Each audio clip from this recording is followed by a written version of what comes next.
Vamos a iniciar. Muchas gracias a nuestros ponentes, gracias a nuestros compañeros de la prensa que nos acompañaron una vez más. Vamos a ver con Ivette, Pilar, también, Ivette, después vamos con Axel, después Víctor, y acá don Rogelio. Ok, vamos a empezar. Hola, buenos días. Ivette Rodríguez de Automotive News. Tengo preguntas para cada uno. Entonces, al ingeniero Oscar Alvin quisiera preguntarle ¿cuál fue el monto que General Motors dejó de comprar en octubre, o sea, para estimar el impacto que podría tener, y qué tipo de piezas son las que compra en México? Luego, para Guillermo Rosales, preguntarle esto que comenta del tema de la importación de vehículos por la vía legal, o sea, ese 12% corresponde a los vehículos que llegan a México bajo el amparo, solo bajo el amparo, bajo el decreto, ajá. Y también saber el otro canal, o sea, los vehículos que llegan de contrabando, que incluso según los cálculos de la Cámara de Diputados hasta de 18 millones de unidades, o sea, sí es así porque sería más de la mitad del parque total vehicular. Y también un poco saber esto que comentas de que se vende la protección para que estos puedan seguir circulando, si nos puedes un poco hablar a qué se refiere, cómo que venden protección. Y al doctor Solís preguntarle, en la conferencia de prensa de agosto hizo el comentario de que se esperaba que la producción volviera a recuperar un poco el ritmo en el último trimestre del año, pero pues octubre que ya vimos que ocurrió, ¿no? Y entonces, ¿cómo esperan cerrar? Porque mencionaba que se esperaba cerrar con un crecimiento moderado y pequeño, pero crecimiento al final. Todo lo que pasó con General Motors, lo de Ford y lo que nos mencionó, ¿cómo va a impactar? O sea, si sí vamos a ver un crecimiento o no. Muchas gracias. Empezamos las respuestas al revés de como las hiciste, que ya se nos olvidaron de tanta pregunta. Sí, no tengo yo elementos para cambiar lo que había dicho, porque hay empresas que ya empiezan a producir, que tuvieron cambio de modelos. La empresa que tuvo cero producción por paro técnico, por cambio en plataforma, empezará a producir. Entonces no me quiero arriesgar a hacer algún cambio en el pronóstico. Claramente octubre va a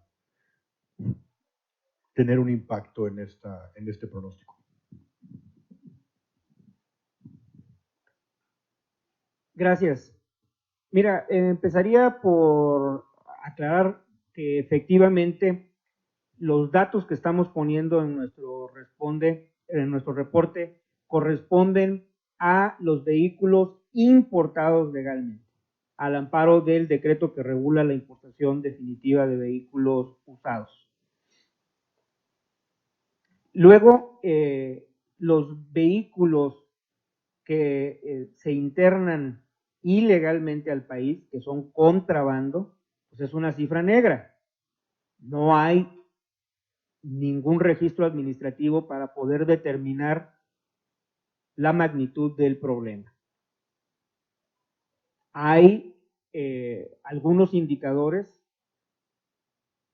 pero tú misma hacías el análisis, el dato que se incluyó para justificar la propuesta del diputado Manuel López Castillo es totalmente falso. Y no digo erróneo, quiero ser aún más enfático en el adjetivo, falso, porque evidentemente que se colocó con el objetivo de distorsionar el análisis de la situación. ¿Y de dónde planteo mi apreciación?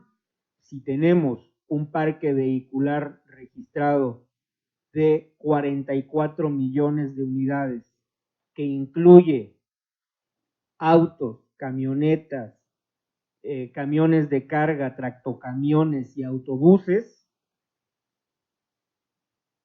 o sea, todo el parque vehicular registrado, pues no es posible que nos digan que hay 18 millones de ilegales. Estaríamos hablando de casi la mitad, y que en la Ciudad de México, en cada crucero, nos íbamos a encontrar vehículos de esta naturaleza. O sea, y mucho más de la mitad si fuera únicamente vehículos ligeros. Concediendo la totalidad del parque vehicular registrado. O sea, es falso. Entonces me preguntarás, bueno, entonces si eso es falso, ¿cuál es la cifra? No hay una cifra. Pero en un afán de poder aproximarnos al fenómeno y conforme a sondeos que no cumplen un rigor estadístico, pero que son sondeos que hemos realizado por nuestra parte en los principales focos del fenómeno, que son las ciudades de la frontera y algunas otras del interior. Estamos estimando por nuestra cuenta que hablamos entre 1 millón y medio de unidades en esta condición. Y entonces hay una contrapregunta que surge de algunas voces que dicen, bueno, entonces si son tan poquitos, hablando que no son poquitos, son 1 millón y medio, ¿por qué se resisten tanto ustedes a que se legalicen y dicen que sería un gran impacto negativo su legalización? Pues porque ya sabemos lo que ha ocurrido cada que se abre un proceso de regularización. La afectación no viene únicamente de los que ya están, sino que se está en ese momento abriendo la puerta para que los que entran en condición de ilegalidad sean muchos más que los que ya se encontraban y que con lo que se pretende justificar el proceso. ¿Sí? ¿Y de a qué me refiero cuando hablo de que se está vendiendo protección? Si se prohíja la internación ilegal, se tolera la comercialización y luego se otorga un pegote que pretende sustituir a una placa de circulación, se ofrece una membresía a través de una credencial, y todo eso se hace de manera abierta, pública, pagando espacios en los medios de comunicación para ofrecer ese servicio. Y esto es tolerado por las autoridades locales, gobernadores y alcaldes, y hay un ingreso, hay un pago que hace quien se quiere adherir a este esquema de protección de 2,000 a 4,000 pesos por unidad, según sea la organización, según sea la ciudad y según sea el vehículo. Pues hay una transacción comercial. Alguien paga, alguien cobra a cambio de ofrecer un servicio. A eso me refiero cuando hablo de una venta de protección. Y qué bueno que el día de ayer el Servicio de Administración Tributaria en la ciudad de Tijuana emprendió un operativo de control para decomisar vehículos que no pudieron acreditar su legal estancia en el país. Y quiero detallar un poco más en qué consistió el operativo. El Servicio de Administración Tributaria, respaldado para su protección de los funcionarios que estaban ejecutándolo, acompañados por la Guardia Nacional y por el Ejército, no se colocaron en los cruceros de mayor circulación para decomisar los vehículos a la señora que acababa de recoger a sus niños de la escuela. Fue un operativo que se llevó a cabo en una sección de la ciudad en la que de manera abierta existe un mercado del contrabando. O sea, esos vehículos estaban dispuestos para la comercialización. qué bueno que se está mandando un mensaje de no tolerancia a la comercialización de contrabando. Es un muy buen mensaje. ¿Es suficiente? No. Ojalá que sea solo el inicio.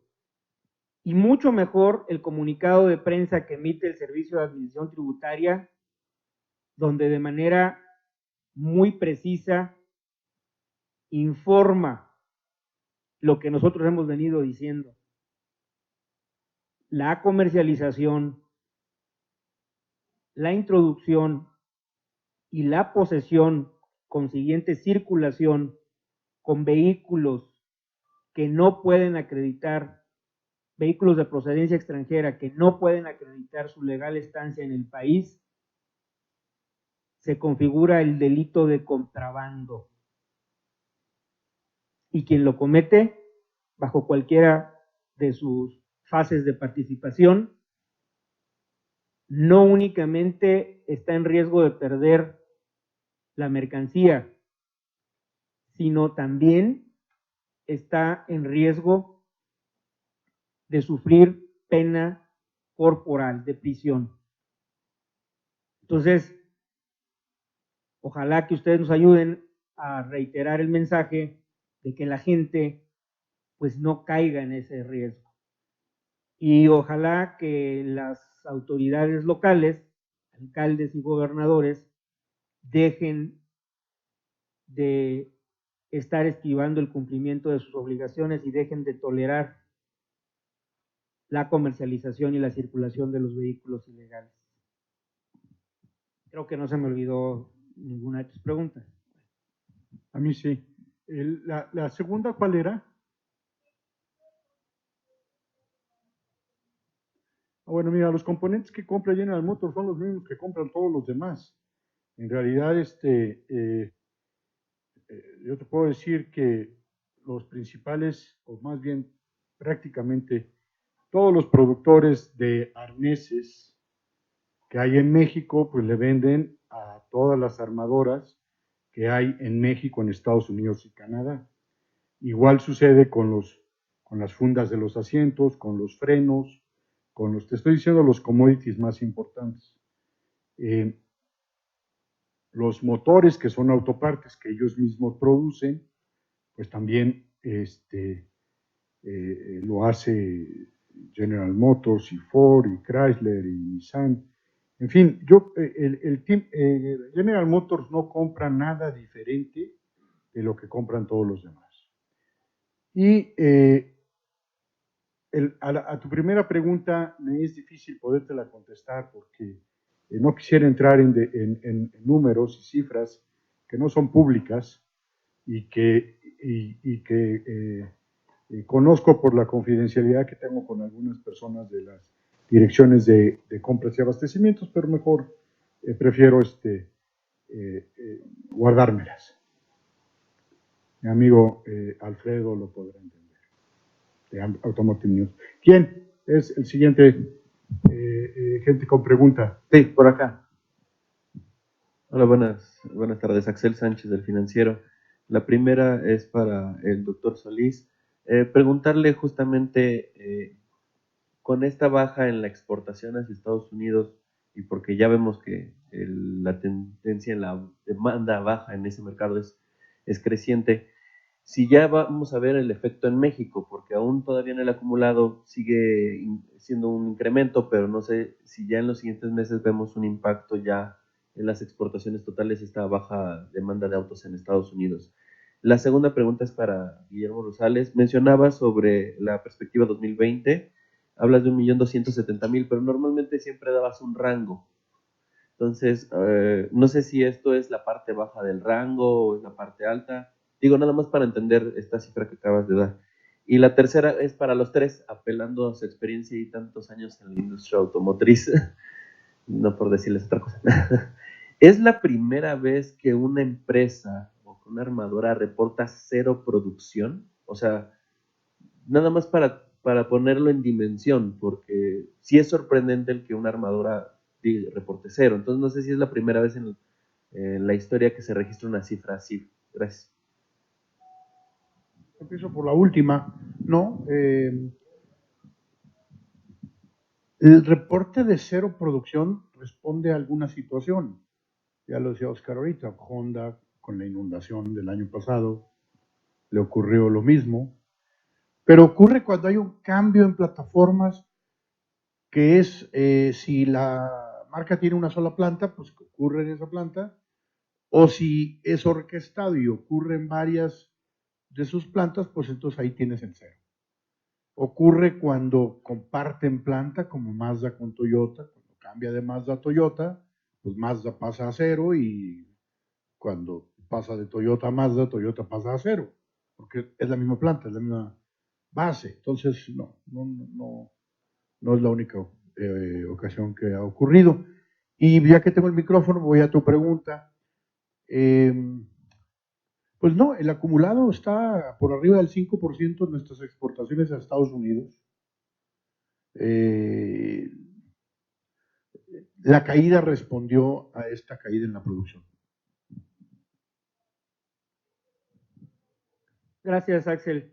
El dato que estamos dando en esta ocasión corresponde a uno de los modelos econométricos que desarrollamos en AMDA y hay una similitud respecto a los diferentes escenarios que corremos y por eso estamos dando esa base de 1.270.000 unidades. Ya te contestó mi amigo Eduardo sobre los ceros en la historia. Continuamos. ¿Qué tal? Buenas tardes a todas y a todos. Víctor Peña de portalautomotriz.com.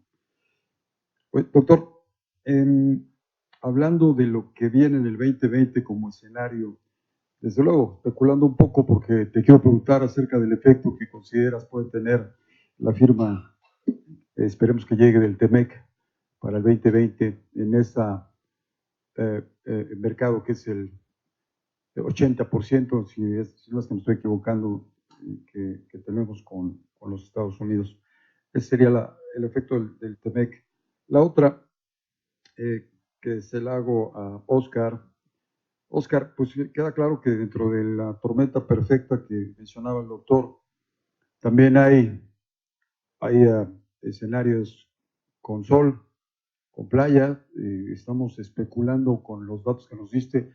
Estarás por ahí del 2021, cerrando el 2019 por lo que hace a las autopartes. Entonces, sin lugar a dudas, también las buenas noticias cuentan y qué bueno que así sea y ojalá sea un poco más. Y para Guillermo, decías que lamentablemente el escenario sigue siendo hacia adelante, pues atonía y se sigue ajustando hacia la baja el mercado.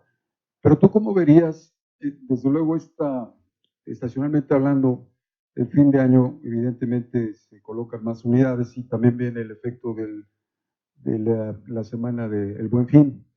¿Tú cómo verías el que esas estrategias de Buen Fin pudieran considerarse, la industria pudiera considerarlas, y digo toda la cadena de valor, la transversalidad de todos los que ahí participan, y que pudieran empujar de esa manera, porque seguramente va a haber un efecto a favor de la colocación de unidades con el Buen Fin? Yo les aprecio como siempre sus respuestas. Ahorita no te entendí la pregunta respecto al TEMEC. Perdóname. Sí, doctor, te preguntaba que tú cómo verías, hablando de expandir la producción con ya la certeza de la firma del TEMEC. Desde luego traemos un 5% de crecimiento, pero ¿tú consideras que si se da esta firma pudiera ser un escenario todavía mejor al hablar de un crecimiento mayor a un 5% como pudiera estar este año? Bueno, mira, vámonos a lo que es la necesidad de tener certidumbre en nuestro país. El TEMEC, con todo y sus reglas, que son complejas en materia de origen, y hablando del efecto en la economía del país, no en particular el tema automotriz. El TEMEC, debido a la relación comercial tan intensa entre México y los países miembros de este acuerdo, significaría dar certidumbre a los inversionistas. Porque, no lo digo yo no puedo ser citado porque en realidad lo dicen los expertos, que las inversiones están esperando en sectores importantes que el tratado se ratifique para tener claridad hacia adelante. Me parece que es una labor de ustedes encontrar qué sectores, quiénes, pero hay el sentimiento de que el TEMEC debe ser ratificado para poder que quienes han postergado sus decisiones lo materialicen. Entonces, todos estamos por una ratificación del TEMEC. El gobierno mexicano está activamente trabajando con el USTR y con los demócratas. El sector privado mexicano, encabezados por el Consejo Coordinador Empresarial, la CONCAMIN y por supuesto el Consejo Mexicano de Hombres de Negocios, han incluso abierto una oficina base del sector privado mexicano para intensificar este diálogo con los legisladores en Estados Unidos para motivarlos a los beneficios que tiene el nuevo acuerdo. Entonces, todo esto en aras de lograr que en esta ventana de oportunidad que existe en las próximas 3 semanas se materialice con un voto favorable al tratado. Gracias, Víctor. En efecto, como todos sabemos, el mercado automotor tiene una estacionalidad muy marcada y el último bimestre, noviembre, diciembre, concentra la mayor parte de las ventas de vehículos, sobresale respecto del resto de meses. Y en ese sentido estamos esperando que en esta ocasión, 2019, no sea la excepción. Sin embargo, en comparación con el último bimestre del 2018, seguimos estimando que serán menores las ventas en este periodo. El esfuerzo que está haciendo toda la cadena, fabricantes y sus redes de distribuidores por incentivar la demanda es muy importante. Si de por sí hay en esta temporada el estímulo del lanzamiento de nuevos modelos, toda la parte de paquetes promocionales para convencer y atraer al cliente, pues lo estamos viendo, ustedes lo observan, todas las marcas están haciendo este esfuerzo en el mercado mexicano. Y como parte, en los últimos, creo ya 12 años, no, ¿cuántos años llevamos ya del Buen Fin? Desde 2011, 8 años, 8 años estará, es la 9ª edición del Buen Fin, pues se ha convertido ya en una práctica dentro del mercado mexicano. Y ustedes también saben, en el caso de la venta de vehículos, pues se hilvana con lo que de por sí es toda la campaña de fin de año. Entonces, no estamos viendo que esté las condiciones para poder revertir el impacto negativo que hemos venido acumulando y por el contrario, creemos que se profundizará. Y aquí dejo la aseveración. Seguramente esto sería mayor de no estar inmersos en todos estos esfuerzos que se están haciendo por parte de la industria. Gracias. Antes de continuar, vamos a compilar con don Rogelio. Quiero saber si alguien más. Falté tiene yo, preguntas. falté yo. Perdóneme, ingeniero. Hombre, por favor. Sol y sombra. Decías ahí como si fuéramos taurinos. Gracias, en primer término, por decirme Oscar y no ingeniero o doctor. O sea, eso quiere decir que somos buenos amigos. Gracias. Y sí, efectivamente, o sea, el tema de la industria de autopartes difiere un poco a la del automóvil, porque pues el 80% de lo que produzco termina en el consumidor americano directamente allá. Luego, otro 10% termina en los automóviles que se fabrican en México y que también terminan allá.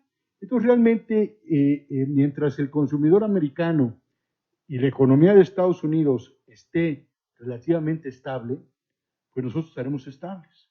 Y ahorita con el cambio de gustos del consumidor americano, en lugar de comprar un sedán, el de Ford,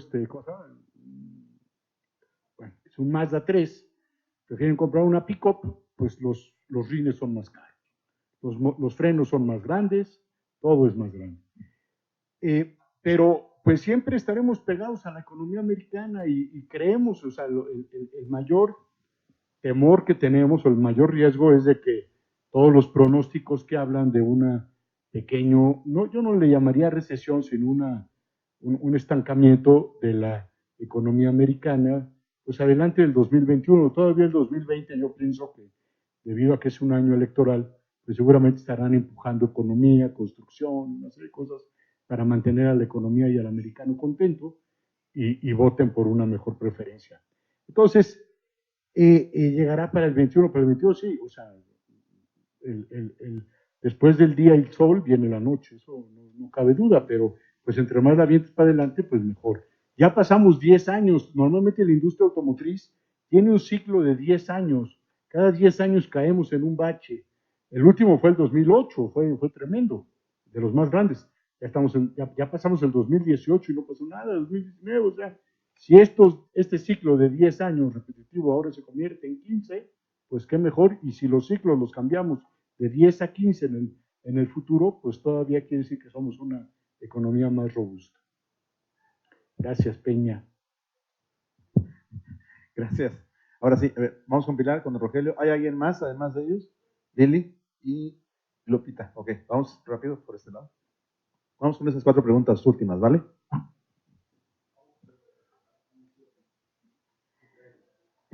Doctor, buenos días. Pilar Juárez del periódico Milenio. Me gustaría saber, bueno, hace unos años se planteó que México para 2020 iba a alcanzar una producción de 5 millones de vehículos. Saber, bueno, allá hay una desaceleración de la producción en México y también a nivel mundial como que las expectativas son como de estancamiento.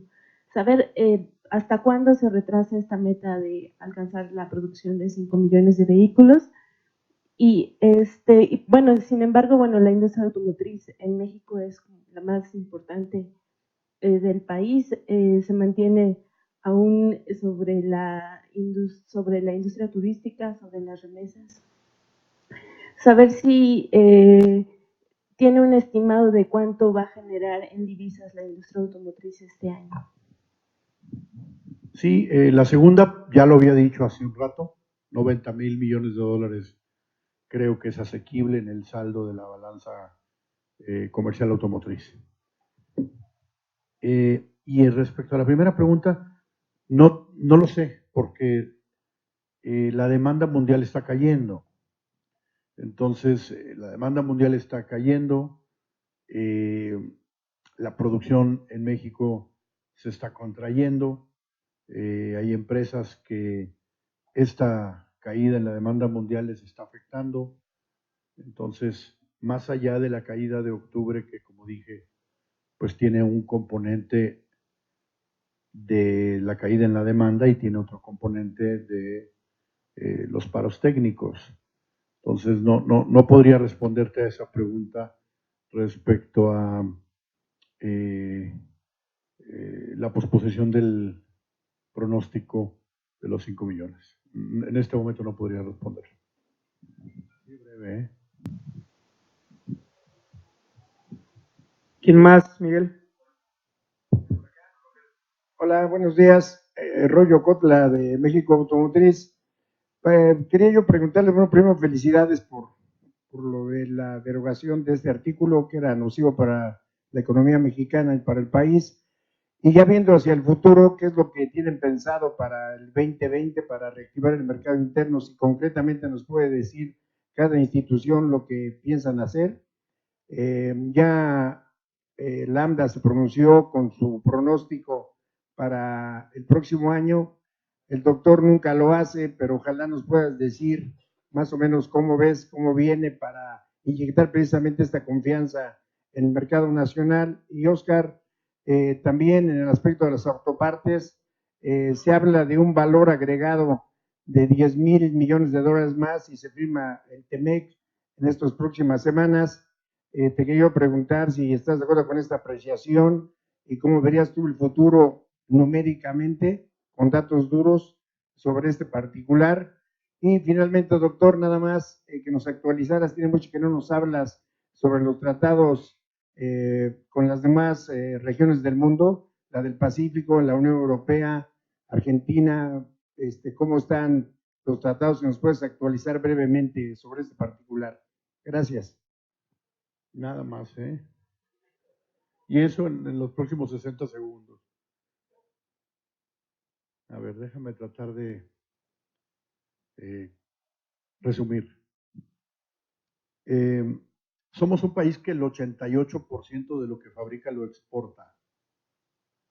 Por lo tanto, estamos expuestos a lo que ocurra en los mercados internacionales. Si los mercados internacionales tienen una contracción, como ya lo vimos, pues nuestros productos tienen una afectación. Hemos logrado superar este problema durante los primeros 10 meses en Estados Unidos, mercado que ha caído durante esos 10 meses y nosotros hemos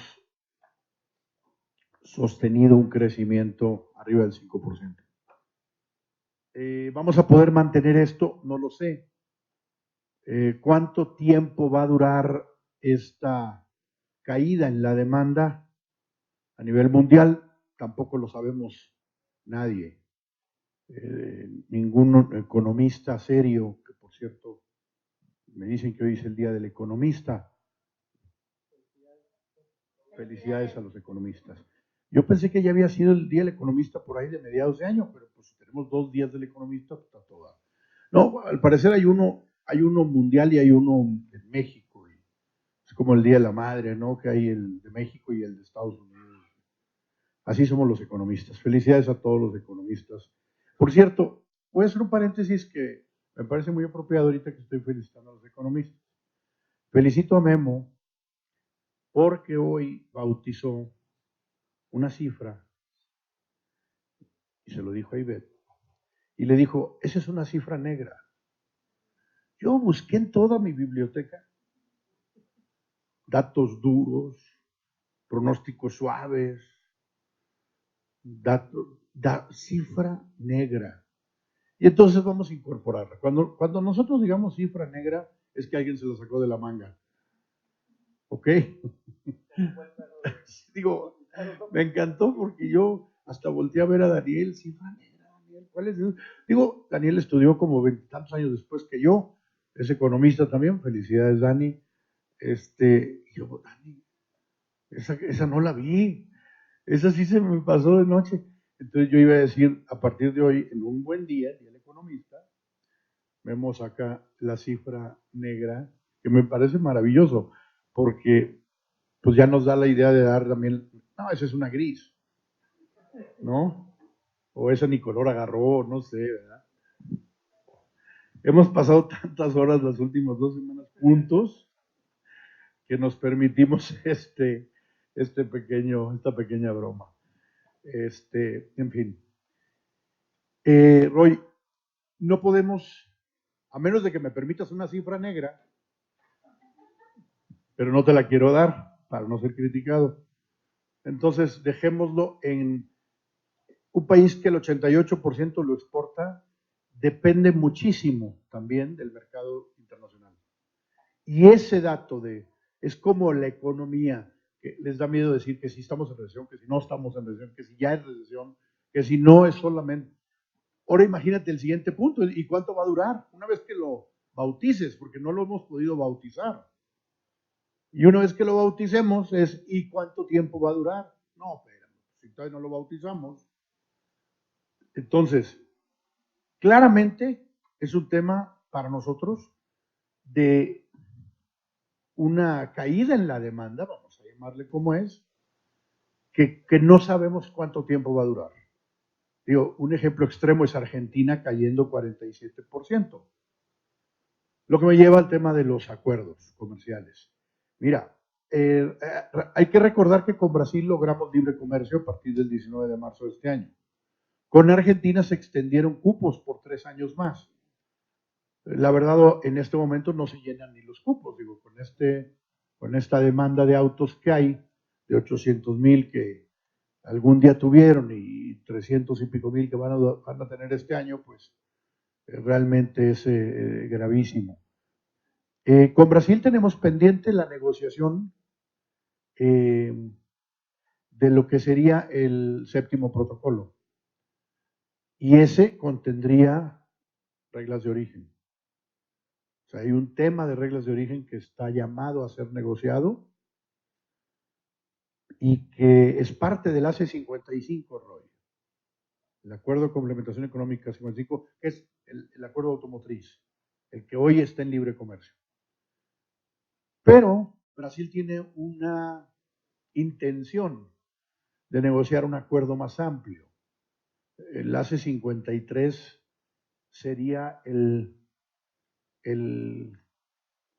que hoy contiene todos los demás sectores que están con preferencias arancelarias y que buscaría Brasil tener un TLC con México. ¿Por qué digo Brasil? Bueno, porque el gobierno mexicano ha dicho sí, pero mi sector privado tiene que estar también a bordo. Claramente el sector automotriz estamos a bordo. Preferimos tener un acuerdo amplio. Sin embargo, siempre y cuando no se quede atorado y nos atoremos nosotros. Si se va a atorar, entonces nos vamos por nuestra propia vía de un acuerdo automotriz y avancemos con la negociación de una regla de origen que sea asequible para todos. Con la Unión Europea no tenemos pendientes. No sé qué otro acuerdo quieras que me refiera, pero el TEMEC ya lo platicamos. Bueno, en la Alianza del Pacífico hay la idea de incorporar nuevos miembros, pero la incorporación de nuevos miembros depende, hay que recordar que hay una cláusula en la Alianza del Pacífico que dice que para que un país sea miembro de la alianza, tiene que tener un TLC bilateral con todos.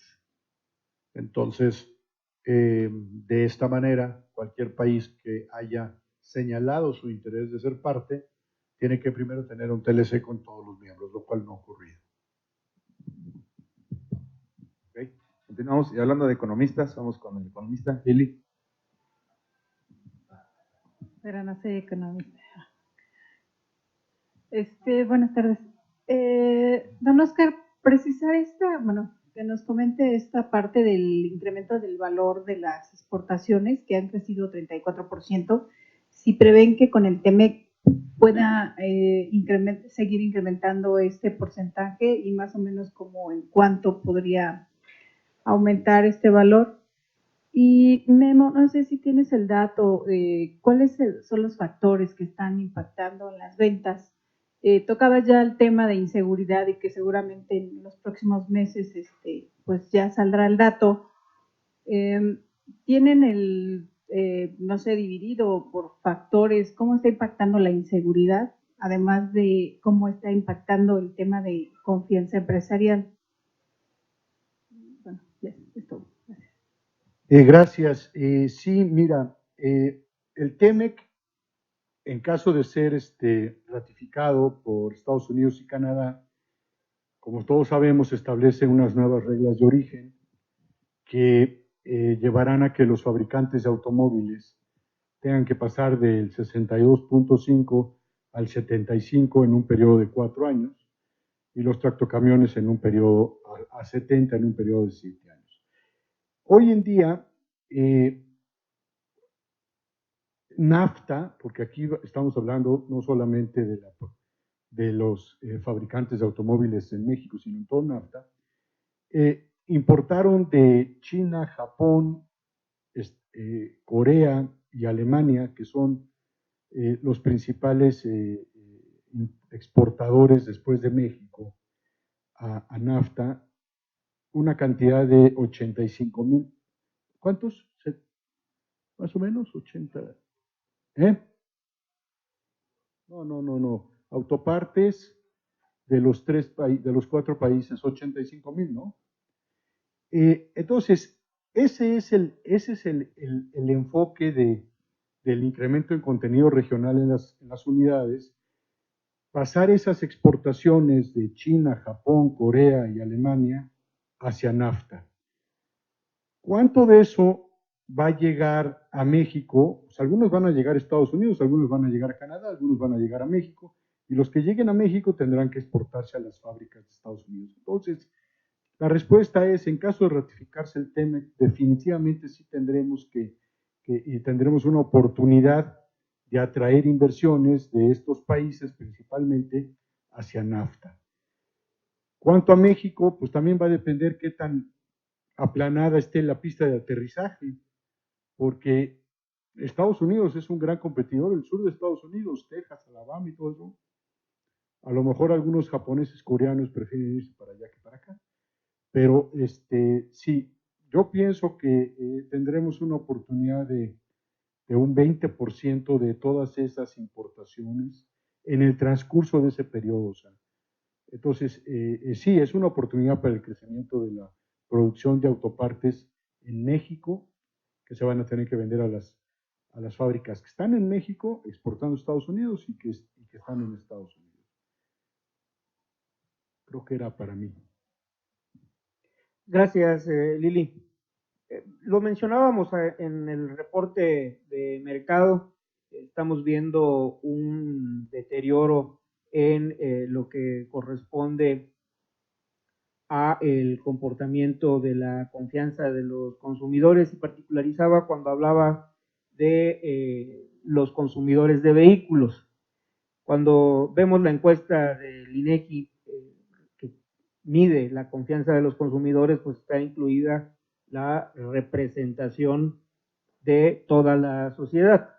Sabemos que los consumidores de vehículos nuevos se ubican en los 2 deciles de mayores ingresos de la población, y por lo tanto su percepción es, digamos que, un tanto distinta si tomamos el conjunto de la sociedad.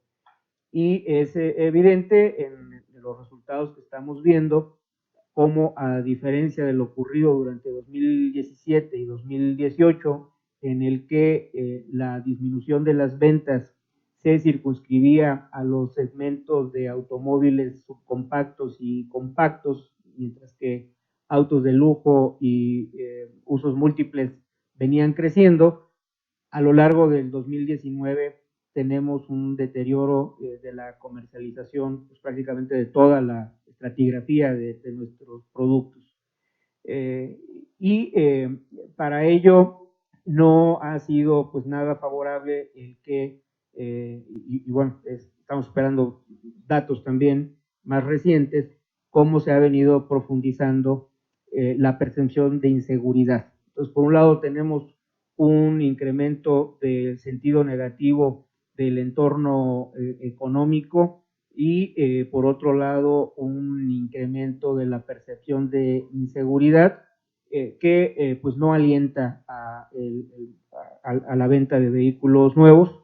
Creemos que por eso se requieren factores que impulsen al mercado a través de políticas públicas que hemos referido en otros momentos y que están en nuestra agenda, y por eso se hace mucho más urgente mantener el control de la internación de vehículos usados, tanto en su componente legal como ilegal. Les agradecemos mucho. Ingeniero, nomás faltaría una pregunta de Guadalupe Romero y acabamos. Gracias, buenas tardes. Exactamente, ¿cuál es la fórmula mágica para incentivar el consumo interno? Se viene repitiendo esta necesidad y esta búsqueda. ¿Cómo exactamente están ustedes pensando que se pudiera reactivar el consumo interno? Y también un apartado sobre los principales productores a nivel mundial de autos están multiplicando sus plantas de autos eléctricos, híbridos, de energías limpias. En México parece que seguimos muy lentos, y no solamente en cuanto a plantas, sino en cuanto a lugares donde cargar los pocos autos que hay de estos. No hay dónde cargarlos, hay que estar buscando y demás, y se tardan mucho, además las tecnologías están muy atrasadas. ¿Cómo podría incluirse esto en estas políticas de aumento del consumo interno? Gracias, Guadalupe. Mira, la fórmula mágica pues no la tenemos, ¿no? Hay una agenda que nosotros creemos que coadyuvará a revertir la crisis en la que nos encontramos. En primer término, insisto, es necesario mantener el control en la internación de vehículos usados por todo el efecto que tiene en el mercado secundario hasta llegar a la compra de los vehículos nuevos. Y hay en estos momentos de crisis y sobre todo de manera contracíclica la necesidad de implementar programas que faciliten el acceso al financiamiento. Nosotros hemos insistido en que se hace urgente la aplicación de esquemas por parte de la banca de desarrollo con la participación de recursos federales de la Secretaría de Economía que permitan desarrollar un acceso más fácil al financiamiento para las micro y pequeñas empresas en la renovación de su parque vehicular. Asimismo, hemos insistido en la necesidad de ajustar a la alza, reconociendo el efecto inflacionario de los últimos 12 años en la deducibilidad en la compra de vehículos respecto del impuesto sobre la renta. Está en 175,000 pesos, misma cantidad que se introdujo en la miscelánea fiscal del 2007, a partir vigente del 2008, y a todas luces está muy lejos de lo que en este momento son las condiciones de precios del mercado mexicano, recordándoles que el promedio es de 300,000 pesos el costo de un vehículo. También, y de manera conjunta, coincidente, la AMDA y la mía, hemos planteado la conveniencia de que se reconozca la deducción de intereses para los trabajadores, para las propias, quienes no están dentro de las personas morales o las personas físicas con actividad empresarial, de los intereses en los créditos para la adquisición de vehículos, tal cual como se hace con los créditos hipotecarios. Y en el sentido de lo que apuntas de los incentivos necesarios para ampliar la penetración de las nuevas tecnologías, es necesario que se genere una exención del impuesto al valor agregado para los vehículos eléctricos y con ello se profundice o se facilite el acceso a esta tecnología, tal cual como ha sucedido y está sucediendo en otros mercados en los que se está incentivando el vehículo eléctrico.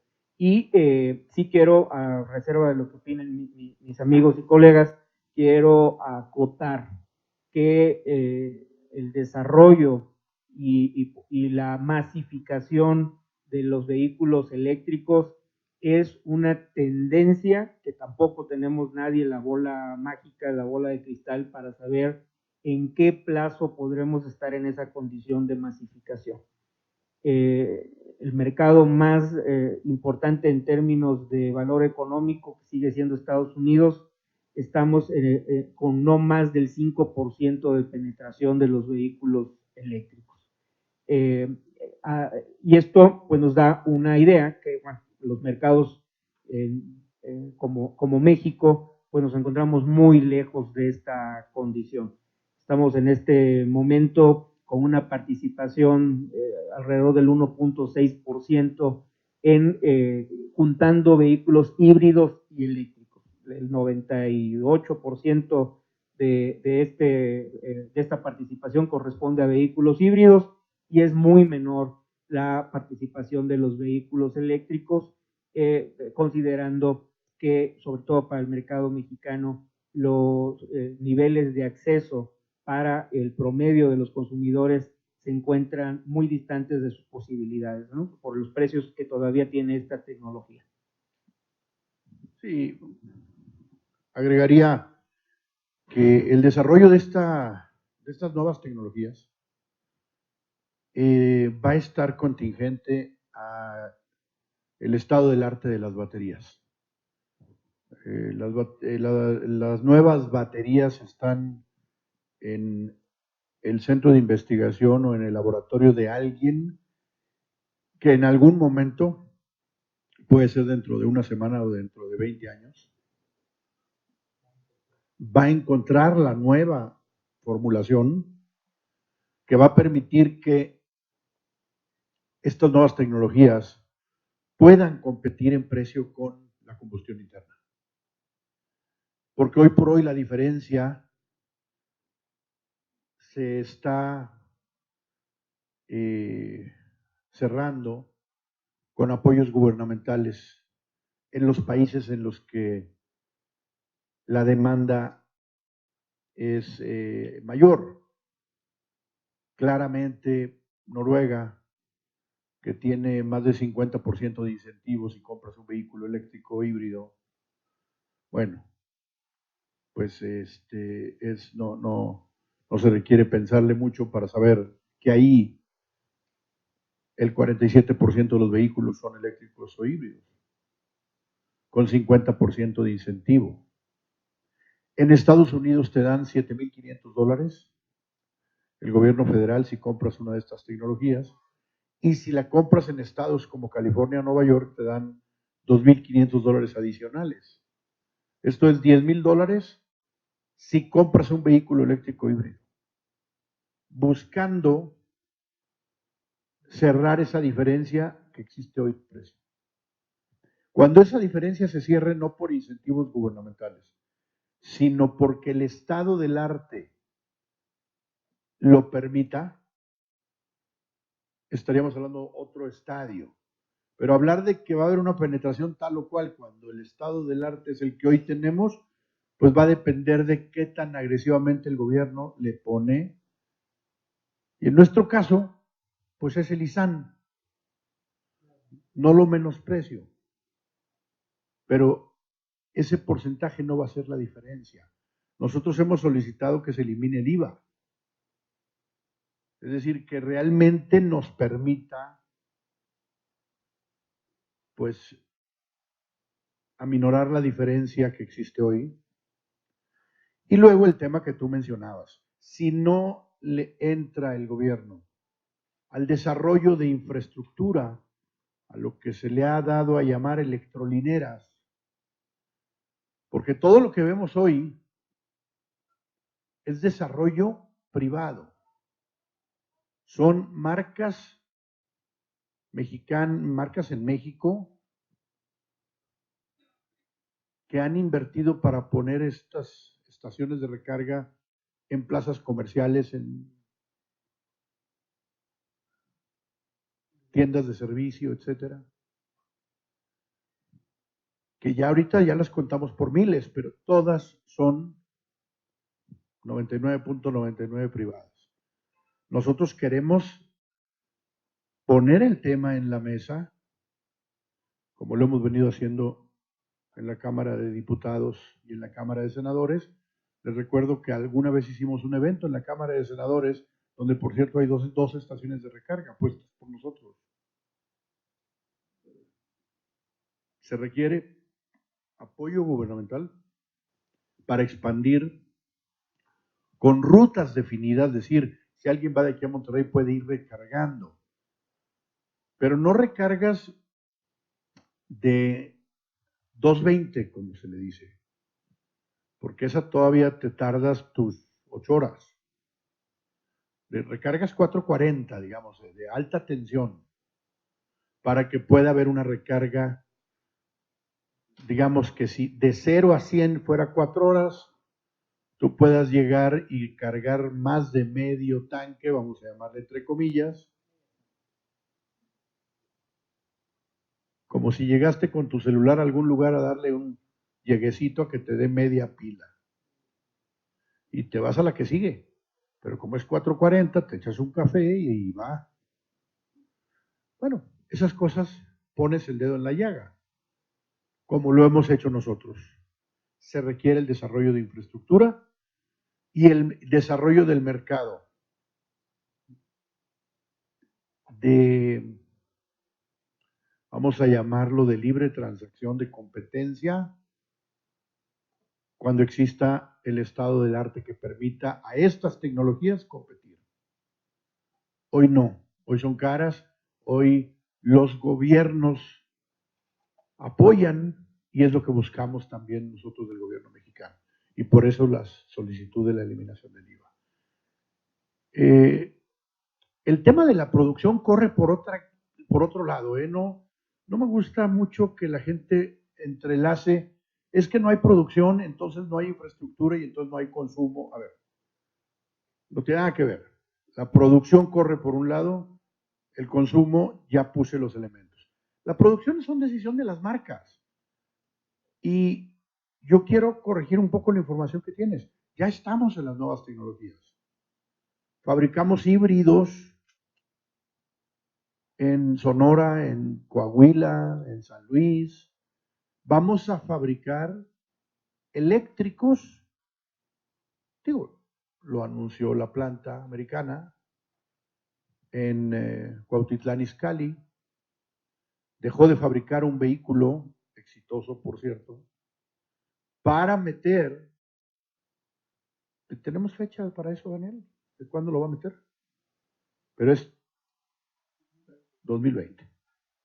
Un vehículo eléctrico fabricado por una de las 3 grandes americanas. Entonces, no va a ser una fabricación artesanal como ya la tenemos. Hay empresas mexicanas, artesanal se le llama cuando son números que no estamos hablando de los decenas de miles, ¿no? Pero que hoy surten a empresas repartidoras que ustedes conocen de pan y de refrescos y que estas empresas mexicanas les surten de vehículos eléctricos a estas marcas. No dejan de ser empresas pequeñas. Pero yo estoy hablando ya de una empresa grande que va a exportar, que va a ser claramente un orgullo, y otras que ya lo tienen en los planes también. Pero la decisión de fabricación corre por el mismo lado de la decisión de fabricación de todas las plantas que tenemos en México. Vamos, la exportación en México, el alcance que hoy tiene, nos lleva a ser el 4º exportador a nivel mundial. Por supuesto que nos voltean a ver como una opción. Vamos, si tu mercado es el sudeste asiático, pues no creo que México es la opción, ¿verdad? Porque tenemos un mercado de más de 100 países, pero arriba del 80 y tantos %, pues es Estados Unidos. Entonces, es muy importante ubicar a México como un polo absoluto y fuerte de atracción de nuevos proyectos. El tema de la certidumbre, que es muy importante aquí también.